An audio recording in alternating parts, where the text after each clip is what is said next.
Good afternoon. My name is Colette Simeon. I am originally from Houston, Texas, and I'm applying for the virtual assistant position. This excites me, which is the reason why I was applying for it. Being a virtual assistant is something I've done off and on over the years for people who have smaller property management companies. And usually I would do also their social media as well. I am determined to use all of my skills from teaching, journalism, communications, and also property management in any job I do. I feel like my background in property management makes me an excellent problem solver. Also, because I've worked for a number of years. We're not going to say long because that would make me seem old.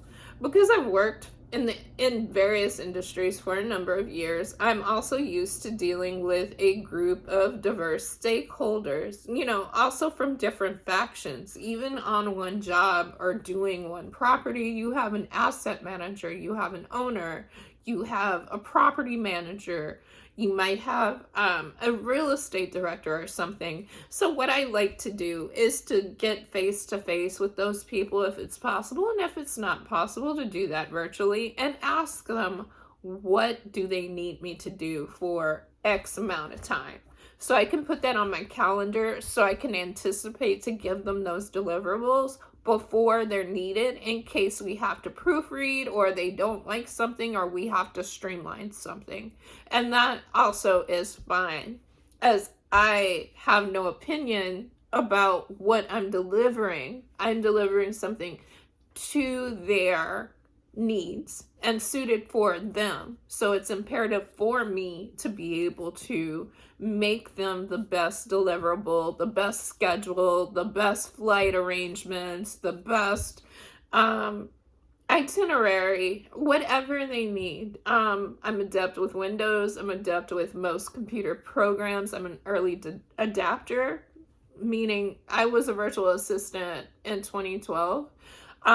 Before that was a thing. I was using Zoom back in the early 2010s as well. I am very open to learning new things and showing new things.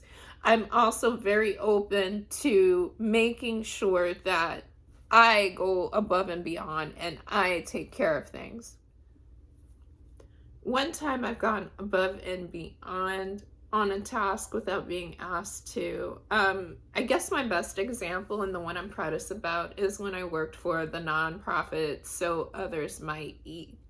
There I was the property management administrator for 3 properties, one for felons, one for single mother households, and one for retired veterans. The veteran property was called Findle Heights. It's located in Southeast DC. It was a cute little property. I think it only had like 50 units, and they were mostly families. So I would see the children when they would come in from school. I would watch them get tutored. I would interact with the parents, and I would also take care of all the paperwork needed for that property to keep its tax credit. I would also watch their delinquency, and I was also a part of helping people put in applications under COVID-19 to get funding for rent. So I had 2 residents moving from one tier to another, but they were disabled. They had mobility issues, cognition issues, and things like that. And although I was confident that they could get moved, there was a very straight line deadline. And as I was watching them struggle, I decided to go. We didn't have funding to help them move, so I was able to go to a local church and explain the situation, and they were able to provide me with movers who were actually cheaper than originally what was needed. So I was able to actually give them gift cards for some furnishings for their new apartments as well.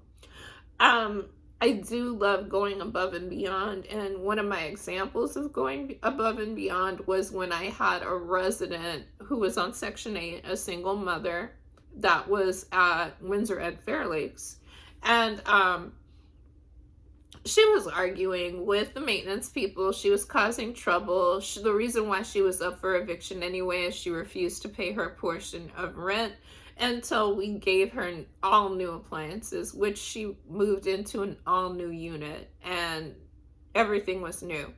So after discussing things, I did understand that to keep the harmony of the property, I did have to let her go. I was concerned about her future though, because if you get evicted on a Section 8 voucher, you do not get to keep your voucher to find other housing. So I approached Shelter House, a nonprofit she was working with, to ask them to pay her balance and help her find a new apartment and pay for that. They agreed. They gave me a promissory note. I was able to let the resident go without penalties, and she was able to go on with her life. What do I do when somebody approaches me about a mistake I've made? First of all, we're all fallible. All humans do make mistakes from time to time, and there's no reason for someone to live in the throes of anxiety about potential mistakes. I do proofread things. I do try to do things ahead of time, so I have time to look at that and make sure that things are presentable, easy to read, having the proper language, hitting the proper goals that are needed. But sometimes that doesn't happen. When I'm approached with a mistake, first thing first, I know it was me because it was my mistake. You're approaching me about my mistake. 2, I accept that I had made the mistake. I do look into it on my own to see what was happening to that day, to see why, so I can amend my behavior, but I'm going to own up to any mistake that I made. And 3, I do rectify it by presenting the proper material or not doing that mistake in the future. In summation, I feel like this would be a great fit for me as I'm a well-rounded individual, an early adapter to technology, and also savvy in being an executive assistant. Thank you so much for your time and have a great day. Bye-bye.